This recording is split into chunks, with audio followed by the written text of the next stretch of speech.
अध्यात्म विज्ञान कोई धर्म या संप्रदाय नहीं है, ये स्पिरिचुअल साइंस है जो कुदरत के कानून पर आधारित है। ये विज्ञान पूरे ब्रह्मांड के सभी रहस्यों को उजागर करता है और जीवन के सभी पहलुओं को समझने के लिए एक नई दृष्टि देता है। इसी को आर्ट ऑफ विजन कहते हैं, दुनिया को देखने की एक नई दृष्टि, जो अध्यात्म विज्ञानी परम पूज्य स्वामी श्री कमलेशानंद जी के निर्देशन में सनातन सत्य का अनुसंधान कर हमारे जीवन को प्रकाशित करे। जय सच्चिदानंद। स्वामी जी, त्रिमंत्र की साधना होती है। पहला मंत्र है वह जो है जैन लोगों का नवकार महामंत्र है, और दूसरा जो है वैष्णव लोगों का है, और तीसरा शिव में विश्वास करने वालों का मंत्र है। तो त्रिमंत्र का जो पहला मंत्र है उसके अंदर मुख्य 5 पद है। अर्यंत, सिद्ध, आचार्य, उपाध्याय और साधु। इन 5 पदों में से आपका जो जीवन चल रहा है और जो आपकी गरिमा है, जिस तरीके से आप जगत कल्याण का काम, जिस तरीके से आप सनातन सत्य और किसी भी फॉर्मेट, किसी भी कुल धर्म को आधार नहीं मान के केवल कुदरत को आधार मान के कर रहे हैं, तो आपको इन 5 पदों के अंदर हम किस श्रेणी में रखें, या आप अपने आप को इन 5 में से किस श्रेणी में समझते हैं? क्योंकि श्रेणी का अपना महत्व होता है, तो सीनियरिटी का अपना महत्व होता है। तो हमको भी ये मालूम पड़ जाए कि आप इस श्रेणी तक पहुंच चुके हैं, तो हम भी प्रयास करें आपके जीवन से कुछ श्रेणी को प्राप्त करें। तो कृपया 5 में से आपकी श्रेणी को थोड़ा खोल करके बताइए। ये जो विज्ञान जब से हमने अनुभव किया है और अनुभव कर रहे हैं, आज भी वही दृष्टि का उपयोग करके और परिपक्व हो रहे हैं, हमारी दृष्टि को और डीप, शार्प एंड परफेक्ट बना रहे हैं। और जिस प्रकार से परफेक्ट बन रही है, इतना परफेक्ट बातें शब्दों के माध्यम से निकलती भी है। तो जो पंच परमेष्ठी जो होते हैं, अरिहंत, सिद्ध, आचार्य, उपाध्याय और साधु, ये जो पंच परमेष्ठी का जो पद है, इसमें हमारा जो अनुभव का पद है वो आचार्य भगवंतों से ऊपर है और अरिहंत भगवान से नीचे है।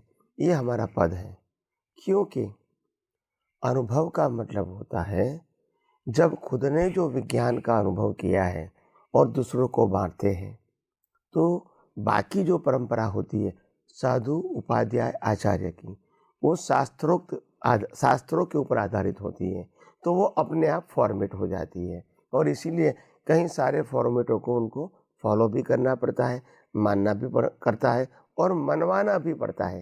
ये सिचुएशन होती है।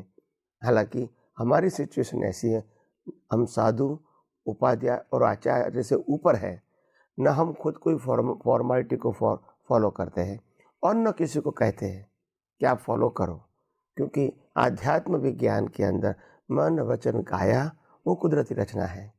और इसीलिए आपको क्या करना चाहिए, क्या नहीं करना चाहिए, वो क्रिया के फॉर्म में ये सब्जेक्ट आध्यात्म विज्ञान का नहीं है, मगर आध्यात्म विज्ञान का सब्जेक्ट है हर अवस्था में आपकी दृष्टि क्या होनी चाहिए।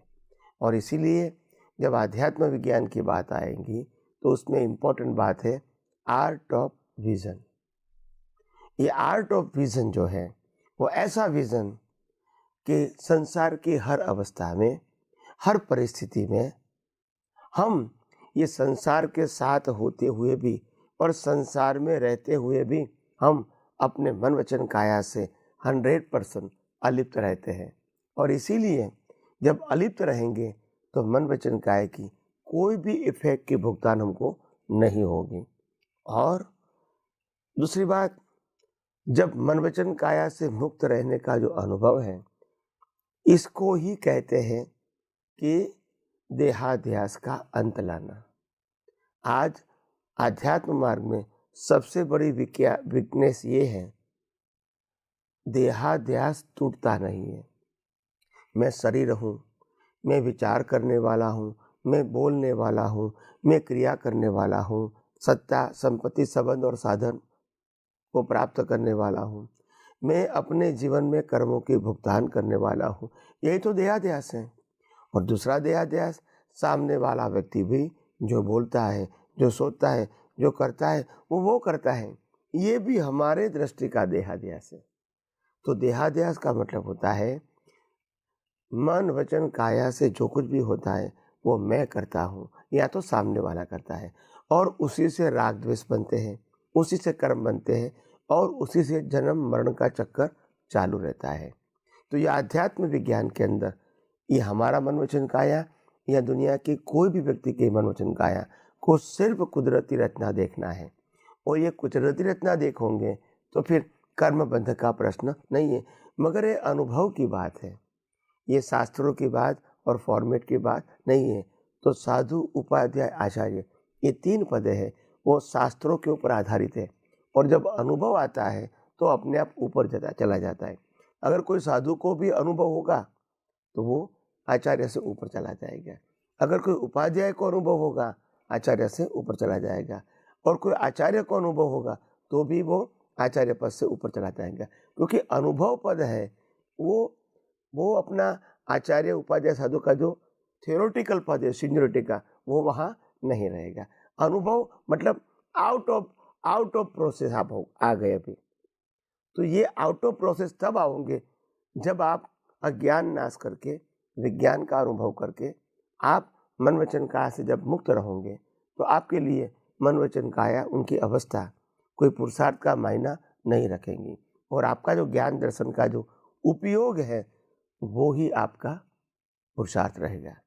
तो इसीलिए यहाँ जो पुरुषार्थ की बात है और स्टेटस की बात है, वहाँ सिंपल बात है। कोई भी फॉर्मेट में चले जाओगे, जैसे जैन धर्म के फॉर्मेट में साधु, उपाध्याय, आचार्य, उनको फॉर्मेट फॉलो तो करना पड़ेगा, मगर दूसरे को भी करवाना पड़ेगा, क्योंकि वो जैन धर्म को प्रतिपादित करते हैं। तो इसीलिए उनको जब फॉर्मेट प्रोजेक्ट करना है, अप्लाई करना है, तो वो उनका लेवल अनुभव का नहीं होगा। और जब अनुभव आएगा, अनुभव उसको प्राप्त होगा ये विज्ञान के माध्यम से, तो फिर फॉर्मेट को वो पुरुषार्थ नहीं मानेंगे, उदय कर्म मानेंगे या तो कुदरती रचना मानेंगे। और दूसरे व्यक्ति भी जो कुछ भी करेंगे उनको भी क्या मानेंगे, उदय कर्म या कुदरती रचना। फिर आपका प्रश्न रहेगा कि क्या स्वामी जी, अगर कोई साधु, उपाध्याय, आचार्य ये अनुभव के मार्ग में आगे जाने के बाद क्या वो खुद फॉर्मेट को फॉलो नहीं कर सकता है, या तो क्या दूसरे को फॉर्मेट नहीं बता सकता है? ऐसा नहीं है। वो फॉर्मेट को फॉलो करेंगे तभी वो कुदरती रचना मानेंगे, और किसी को बताएंगे तभी वो कुदरती रचना मानेंगे। पहले खुद भी पुरुषार्थ मानते थे और दूसरों को भी पुरुषार्थ मनवाते थे, ये अज्ञानता खत्म हो जाती है। ये इसको कहते हैं आर्ट ऑफ विजन। तो इसीलिए ये आध्यात्म का विजन, ये आध्यात्म विज्ञान का विजन इतना बड़ा है, जिसमें दुनिया के हर प्रश्नों का, सामाजिक, धार्मिक और आध्यात्मिक प्रश्न, सभी प्रश्नों का परमानेंट सॉल्यूशन है। तो आइए हम सब यही परमानेंट सॉल्यूशन को प्राप्त करें और अपने जीवन को धर्ममय और मंगलमय बनाएं।